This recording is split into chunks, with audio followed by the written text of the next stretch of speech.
If you're anything like me, it's easy to feel overwhelmed trying to manage social media content as a musician. And today I'm showing you how to turn chaos and suffering into clarity and solutions with the MusicianOS content template. This is the exact system that I use to plan, create, and schedule my content across all platforms without completely losing my mind. And whatever your views are on the need to make social media content to support your music career, I'm not here to make a stand. I know a lot of artists are really upset that this is yet another task on a growing stack of responsibilities, but what I can say is that when I started treating it as part of the job and not an expression of my ego, it helped me remove a lot of the blocks that I had around it. So inside this template, we're going to look at how to plan weeks of content in advance using customizable dashboards, track your campaigns and collaborations all in one place, create content batches that actually make sense for musicians and save time, and manage multiple platforms without the usual headaches. So whether you're a solo artist or managing a full band, this template is designed specifically for musicians. No more trying to adapt generic social media planners to fit your needs. And if you've been struggling to stay consistent with your content while balancing everything else in your music career, this tutorial is going to be a game changer. I'll walk you through every feature step by step, and by the end, you're going to have a professional content management system that works for you, not against you. And so with that, let's dive in and get your content organized once and for all. So obviously there are a lot of different content types, and each of these different types of content, whether it's a reel or a YouTube video, has its own conventions and peculiarities.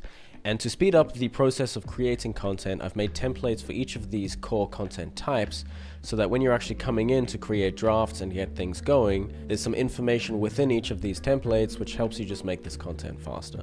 So to demonstrate this, we can click on any one of these three generic content types. So if we click on video here, you'll see what it's going to do is generate some options for footage, whether it's raw or edited. We've got a thumbnail, a title, description, hook, script, links, and references. So this is all pretty generic stuff, and whether you are making a reel or a YouTube video, this is the sort of essential stuff that you would need to be creating. So if we just add a new name to this and we say official music video, and we set this to progress, and we put a channel here which would be for YouTube, and a publish date, say next week, and we'll look at campaigns in a second. But you can see here that we've now got one piece of content, this generic video content. Now, one of the ways that I like to work to get my content done faster is I like to work in batches. And a lot of the very prolific content creators that I've been watching are following a similar approach, where they'll dedicate 1 or 2 days a week to smash out all of their content for the week ahead, or even sometimes for the month ahead. And I've created a specific dashboard view here called batch creation, which really helps speed up this entire process. So here, for example, under Instagram, you can see that we have 3 content types. Now, if I click on new reel, this is going to use the reel template, which again, we see that there's raw footage and edited footage, but also has a little bit of different information around different covers and choosing that, hooks, script, everything like this. So it's slightly more tailored to what is required for a reel. Okay, so let's just give a name to this one as well. And we'll say studio walkthrough, and we'll leave that in draft, and we'll set a publish date for next week and Friday. And what I might do here is start coming in and thinking about a hook idea, right?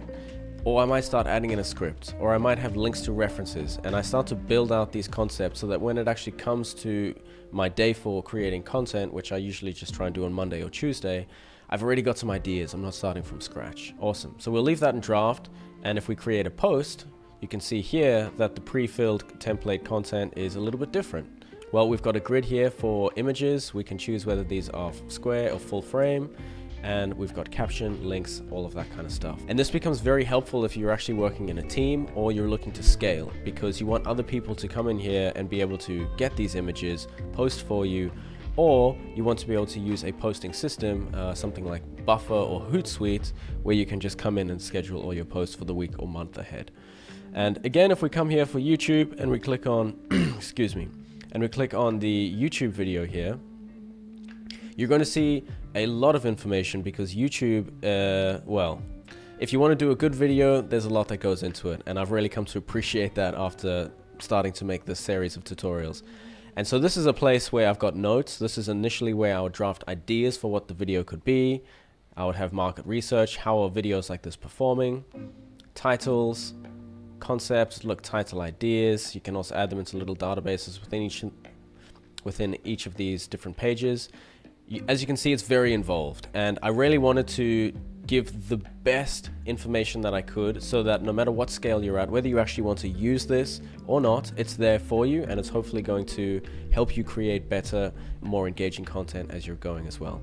Now, I wouldn't say that I'm like a veteran content creator, so a lot of this stuff I'm learning as I'm going, but I find this to be very valuable to help me stay on track and make sure that I can actually be delivering good, high-value stuff that's also beneficial use of my time. I don't want to just be burning my time away for no reason. So as you're having new ideas, you're coming in here and you're jotting them out, or you're setting time aside to work systematically for a few hours each day and just come up with these ideas. And I really think that volume is important. If you're working on 10 different drafts, maybe a few of them are going to be very good, some might be mediocre, whatever the case. But you really want to just try and get these reps up. So I am working in this batch creation view probably the most. And then during the day, on a maintenance basis, I'm coming back here to the dashboard homepage. I'm seeing what's coming up, what my drafts are, what needs to actually be worked on, anything that's happening today, and all of the stuff that's actually scheduled. Now, below this, we've got platforms, and this is just another way of viewing the content that is specific to each platform. So if you were to click on Instagram, you can see here that this is so far the only Instagram content that we have. You can also track your followers, account information if you're working with other people that they need to access your account, and this is maybe just a goal that you would choose here to help everyone stay on track as well. So next up, let's have a look at influencers, because collaborating with different creators is a very good way to grow your reputation and your standing, and this is a simple way to track that. So if you were to come in here and just write a name, so this could be music collab video, you can see here that by default it's not published, but if we click on this and we start to fill out some of this information, we can get a better sense of exactly what this video is about, the date that it's coming out, what platform, the price, if you paid anything to do this collaboration, and as well here you can see that we have a creator. So if I just add myself as a creator, this is going to create an account in the creator section, which we'll look at next. And you can also see here link to video. So once the video is live, you would copy the link and you would put it in here. And for example, we'll just use my website, whatever the case. But as soon as there's some information in this field, it's going to change the status automatically to published. And then you could also attach any other information like the release that it's related to or the marketing campaign. Awesome stuff. Now, if we come here and we click on this creator, you can see there's a little bit of information to add here. You might say 1,000 followers, link to profile, what's the language. Again, this just really helps streamline operations as you're building your profile and as you're working with other creators as well. So if we come back to the homepage, one of the last things we want to look at here is campaigns.